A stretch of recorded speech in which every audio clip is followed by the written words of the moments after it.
আসসালামাইকুম। এইটা যেটা দেখতে পারতেছেন এটা কিন্তু R15। তো এই বাইকটা আমাদের এখানে কাজের সিরিয়ালে ছিল, তো আজকে ওনার সিরিয়াল পড়ে গেছে। তো এটা আমরা দেখবো আসলে এই গাড়িটার কি হয়েছে। গাড়িটা সম্ভবত দীর্ঘদিন পরে ছিল।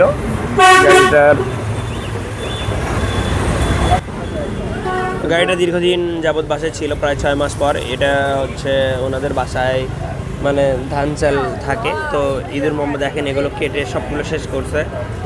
আর গাড়িটাতে হাওয়াও নাই, তো এটা গাড়িটা খোলানো হোক। আর খোলার পর আমরা যে যে প্রবলেমগুলো ফেস করব সেগুলো কিন্তু অবশ্যই আপনাদেরকে জানাবো। দেখেন এমরো বাম পাশের যে সাইড কাভারটা আছে এটা পুরোটাই কিন্তু মানে কিছু অংশ খেয়ে ফেলছে। আর R15 গাড়িটা এখন এমনভাবে এটা নিয়ে আসছে মনে হচ্ছে একটা খেলনা বাইকের মতো লাগতেছে। তো আমরা বাইকটা নামায় নিব, নামায় নিয়ে এই বাইকের ভিতরে যে যে জিনিসগুলো ইন্দুর কাটছে সেগুলো কিন্তু আপনাদের সঙ্গে শেয়ার করব। এই যে দেখেন সবাই মিলে ধরে বাইকটি নামাইতেছে।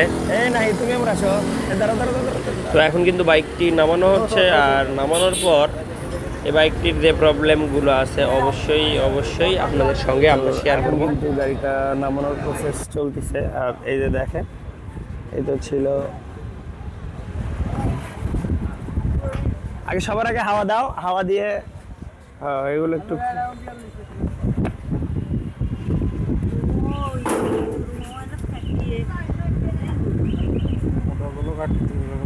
ব্যাটারিটা সবার আগে আগে চার্জ দিবা।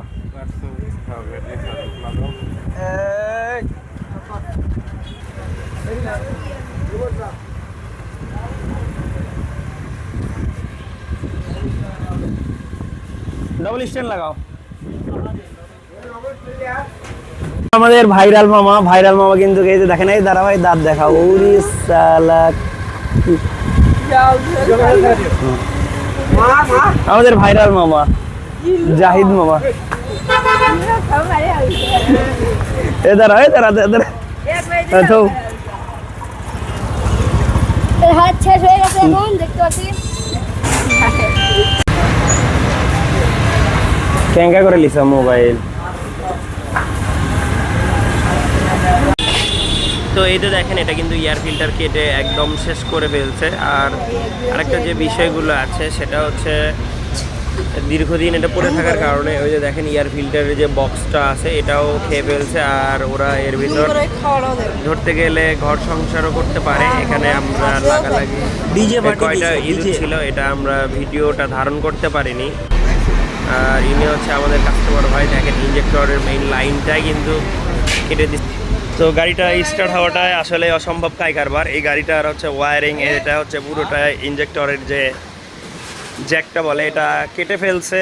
আর গাড়ির কি কি কেটে ফেলছে এগুলো কিন্তু আমরা দেখবো। এই যে দেখেন এখানে হচ্ছে থ্রোটল বডিটার অবস্থা দেখায়, এটা কিন্তু একদম বাটারফ্লাই, এটা পুরোটাই কিন্তু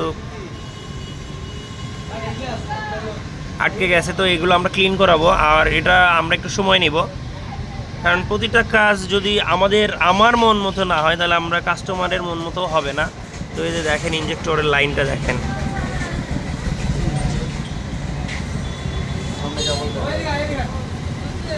তো এটা খুলে নিচ্ছে হচ্ছে আমাদের নাহিদ। তো এটা খুলুক। যেহেতু বাইকটা দীর্ঘদিন পরে ছিল, কাস্টমার বলতেছে পুরো বাইকটা মাস্টার সার্ভিস হবে, তো আমরা মাস্টার সার্ভিসের জন্য পুরো গাড়িটা ইয়েটা দেখাও চিংগাম। এই যে দেখেন আমরা এই গাড়ির যে চিংগাম বলেন বা এগুলো কিন্তু কোনো গ্রিজ নাই, গ্রিজিং না করলে কিন্তু এগুলো বুস্টগুলো কিন্তু নষ্ট হয়ে যায়। তো আমরা এগুলো সব কিছু খুলে গ্রিজ করে দিব।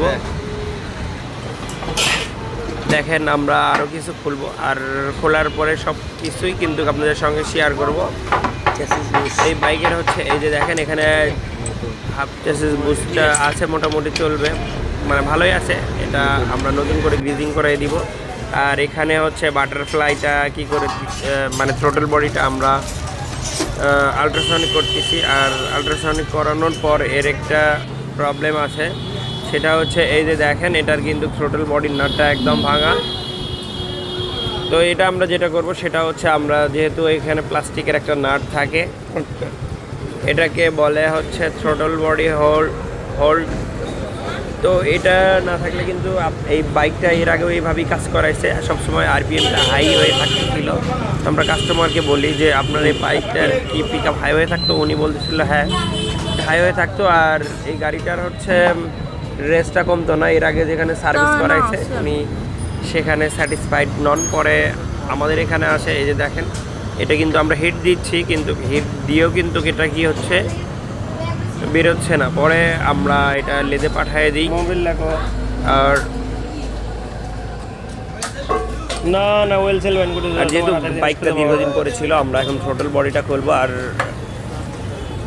থ্রোটল বডির ওখানে কাজ শেষে আমরা এখন যেটা করব সেটা হচ্ছে এই যে এটাকে ফুয়েল পাম্পটা আমরা খুলবো। তা ফুয়েল পাম্প খুইলে আমরা যেটা হচ্ছে পাইলাম সেটা হচ্ছে এই গাড়িটা মানে দীর্ঘদিন থাকার কারণে এখানে ফিল্টারে কিন্তু প্রচুর পরিমাণে ময়লা জমে আছে। আর আরেকটা বিষয়, এখানে থ্রোটল বডি ক্লিন করতে করতে সেটা দেখলাম হচ্ছে চাকার যে সাইডে আছে এই দিকটা কিন্তু হাওয়া বের হয়ে যাচ্ছে। তো ওভারঅল আমরা কিন্তু সব কিছু ঠিক করে দিব, কারণ আমরা এখানে সকল ধরনের কাজ করে থাকি। তো যাই হোক, এই যে দেখেন এখানে থ্রোটল বডির ভিতরেও কিন্তু ব্যাপক পরিমাণে ময়লা জমে আছে। তো এগুলো কিন্তু সব ক্লিন হবে, আর ট্যাঙ্কির ভিতরে যে ময়লা আছে এগুলোও কিন্তু ক্লিন হবে। তো এই তো দেখেন এটা হচ্ছে ফুয়েল পাম্পের ভিতরে কি পরিমাণ ময়লা জমেছিল, কারণ এটার কারণে কিন্তু গাড়ির প্রবলেম হবে। আর বাইকটা যেহেতু স্টার্ট হয় নাই, সেক্ষেত্রে আমাদের যেটা দেখার এবং করণীয় আমরা কিন্তু সেটা দেখতেছি। আর এই যে দেখেন এটা ফুয়েল পাম্পের যে ফিল্টার, এটাও কিন্তু আমরা ক্লিন করছি। আর এই বাইকটার আমরা যে প্রবলেমটা পাইছি, এই গাড়িটার ফুয়েল মিটার কাজ করতো না। তো দেখেন এখানে ফুয়েল মিটারের যে সেন্সর আছে, এখানে এক পাশের ক্লিপ ভাঙা, আর ওখানে সেন্সরের যে লাইনটা আছে ওখানে কিন্তু ময়লা জমে আছে। তো এটা যদি কাস্টমার বলে যে আমি এখন কিনে নিব তাহলে নিতে পারবে, আর যদি বলে যে না আমি পরে কিনবো, তো আমরা কাস্টমারকে যখন গাড়িটা নিয়ে আমরা আগে ব্যাটারি চার্জ করি। চার্জ করানোর পরে দেখি যে এই গাড়ির ফুয়েল সেন্সরটা কাজ করে না, এই তো আমরা সেন্সরটা ক্লিন করাই দিচ্ছি। দেখা যাক, কারণ কাস্টমার যদি টাকা ইনভেস্ট করে, আমরা কাস্টমারকে বলি যে আপনার এই পার্টসগুলো লাগবে। এখানে কাস্টমার আমাদের প্রতিষ্ঠানের সব কিছু নিজে কিনে দেয়। আর এই যে চাকার যে হাওয়াটা বের হয়ে যাচ্ছিল, এই যে দেখেন রিংয়ের যে সাইড আছে এগুলোতে ধরতে গেলে ফাঙ্গাসের মতো পড়ছিল, সেক্ষেত্রে ওই জন্যই আপনার এই দিক দিয়ে হাওয়াগুলো মিস করতেছিল। তো আমরা এখানে এটা সব কিছুই ক্লিন করাই দিব। তো এই তো ফুয়েল পাম্পটা আমাদের কমপ্লিটলি ওকে হয়ে গেছে, এটা আমরা গাড়িতে সেট আপ দিব। আর সেট আপ দিয়ে গাড়ি এই যে দেখেন এখানে আমরা কাস্টমারের বাজেট শট, এটা হচ্ছে হোল্ডের যে নাট, টোটাল বডি হোল্ডের যে নাট। তো এই যে দেখেন ওনার যেহেতু বাজেট শট, তো আমরা এটা কী করে দিচ্ছি, ওখানে হচ্ছে এই যে আরপিএম কম বেশি বা ভিসিএস স্ক্রু বলেন, তো যাই যেভাবে নেন, তো এটা কিন্তু আমরা বানিয়ে দিলাম। আর কারণ ওটার জন্য আর তো পুরো থ্রোটল বডি চেঞ্জ করানো যায় না, তো আমরা এটা সেট আপ দিয়ে আপনাদেরকে যে বাইকের যে আরপিএমটা ছিল সেটা সঠিক হয় কি না এটা কিন্তু অবশ্যই দেখাবো। তো যাদের এই প্রবলেমগুলো আছে তারা এরকম করতে পারেন। এটা শুধু এই যে K19 লিফাংয়ের K19 গাড়িতে এটা লোহার থাকে, আর বাদ বাকি সব কিছুরই গাড়ির থাকে, কোনো গাড়ির থাকে না। তো যাই হোক, এটা আমরা কিন্তু কোপে করে দিয়েছি। এখন আমরা স্টার্ট দিয়ে আপনাদেরকে দেখাবো যে আরপিএমটা কতটুকু ভালো হয়েছে। তো এখন দেখেন আমাদের যে রিংয়ের যে কাজটা এটাও সম্পূর্ণ হয়ে গেছে, টোটালি ওকে হয়ে গেছে। এখন আমরা পুরো গাড়ি সেট করব, আর সেট করার পর কিন্তু গাড়ির যে আরপিএমটা আছে এই যে দেখেন এখন এটা থ্রোটল বডিটা সুন্দরভাবে আমরা এটা অ্যাডজাস্ট করে দিছি। আর যে এয়ার ফিল্টারের যে বিষয়টা সেটা ওনার কাস্টমারের বাজেট শট ডাস্টার আবার কিনে আমরা সুপার গ্লুটা নিয়ে এটা কিন্তু ঠিক করাই দিচ্ছি।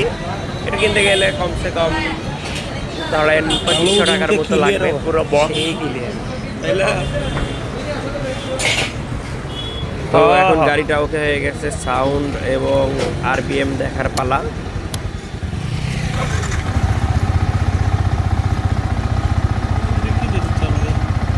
সারাদিনে কাজ করলাম।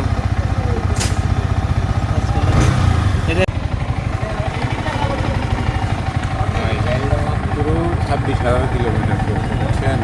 গাড়ি নাট মুখ খুলে দিয়ে করা লাগবে, ওগুলো চেঞ্জ করে দেওয়া লাগবে। আলহামদুলিল্লাহ গাড়িটা বাইক MT-15 আরপিএম আসলাম ভাই, পুরো হয়ে গা- গেছে।